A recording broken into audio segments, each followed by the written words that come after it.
नमस्कार बंधुरा आमी रेया this is all about share. तो तोमरा सबाई केमन आछो? आमी बेश भालोई आछि। तो किछुदिन आगे तोमादेर साथे आमी भिडियो शेयर करेछिलाम, तो तारपरे तोमादेर साथे फेस टू फेस आमार आर देखा हयनि, तो ओइजন্য भाबलाम तोमादेर साथे एकबार आसि कथा बोली। तो आज के तोमादेर साथे आमी जे भिडियोटा शेयर करब सेटा होच्छे आदि अनेक समय এখন যেহেতু একটুখানি গরম গরম ভাব পড়ে গেছে, তো বেশ ভালোই গরম লাগছে এখন। তো এই সময় আদির হয়তো রাত্রেবেলার খাওয়ার প্যাটার্নটা একটু মাঝে মাঝে চেঞ্জ করে থাকি। তো এখন আদিকে কি দিই রাত্রেবেলা মাঝে মাঝে, তো সেই একটা ভিডিও আমি তোমাদের সাথে আজকে শেয়ার করব।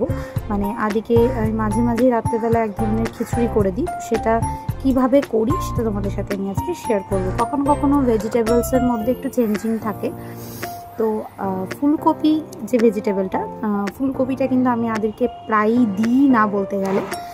তো খুব কম যে একেবারে দেবো না এরকম কিছু না, কখনো কখনো কোনো দিন অল্প মাত্রায় হয়তো দিই। কিন্তু ফুলকপিটাতে যেহেতু গ্যাস হয় সেই কারণে আমি ফুলকপিটা আমাদের বড়োদেরও গ্যাস হয়ে থাকে, সেই জন্য একটু অ্যাভয়েডই করি। বাকিও পটল থেকে শুরু করে বিভিন্ন রকম সবজি কিন্তু ও খেয়ে থাকে। তো সেই জন্য ভাবলাম যে তোমাদের সাথে আজকে আমি ভিডিওটা শেয়ার করি। আর এইমাত্র ঘুমিয়ে পড়লো, তো ভাবলাম তোমাদের সাথে একটু শেয়ার করি, তোমাদের সাথে একটু কথা বলি।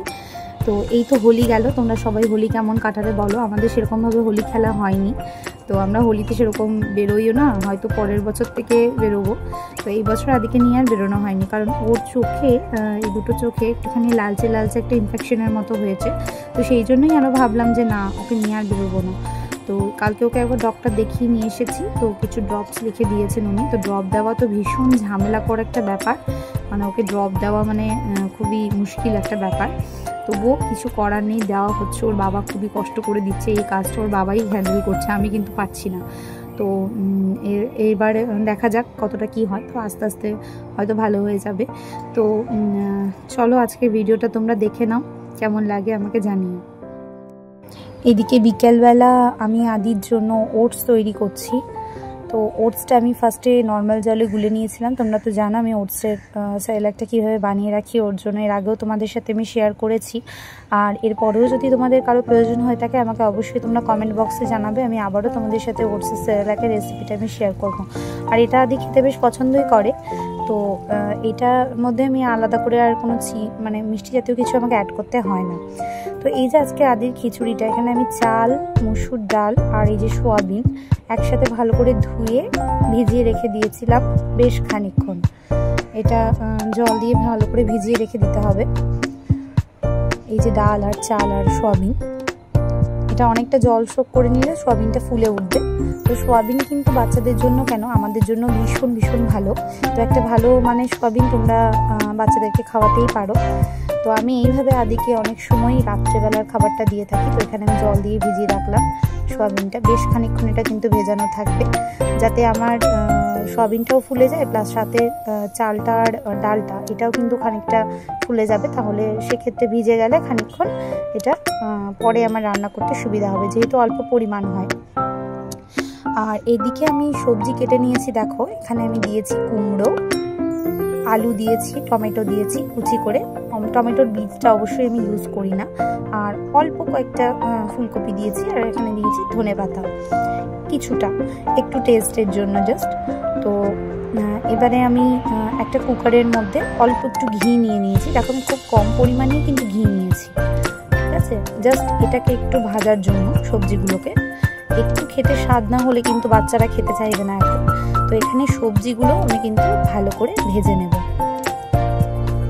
সবজিগুলো ভালো করে একটু ভেজে নিলে লালচে লালচে করে খেতে স্বাদ আসবে। অনেক সময় ওর খিচুড়িতে আমি মুগ মসুর দুটোই ইউজ করে থাকি, কিন্তু সব সময় ইউজ করি না মুগ মসুর। তো মাঝে মাঝে বেশিরভাগ দিনও মসুর ডাল দিয়ে খাই।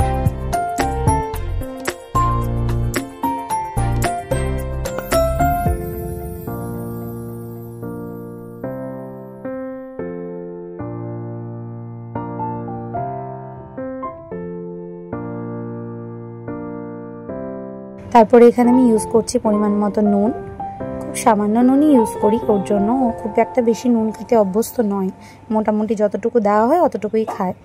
তারপর এর মধ্যে নুন আর দিয়ে দেব কিছুটা পরিমাণ হলুদ গুঁড়ো। হলুদটা অবশ্যই ইউজ করি।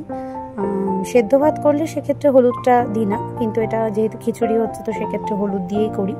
ফোড়ন আমি মাঝের মধ্যে দিয়ে থাকি, আবার মাঝের মধ্যে দিই না। তো এখানে আমি অল্প একটু হলুদ ইউজ করছি, খুব সামান্য। তো হলুদটা দেওয়ার পর ভালো করে নেড়ে চেড়ে নেব, আর কিছুটা ভাজা করে তারপর আমি এর মধ্যে চালটা আর ডালটা দেবো।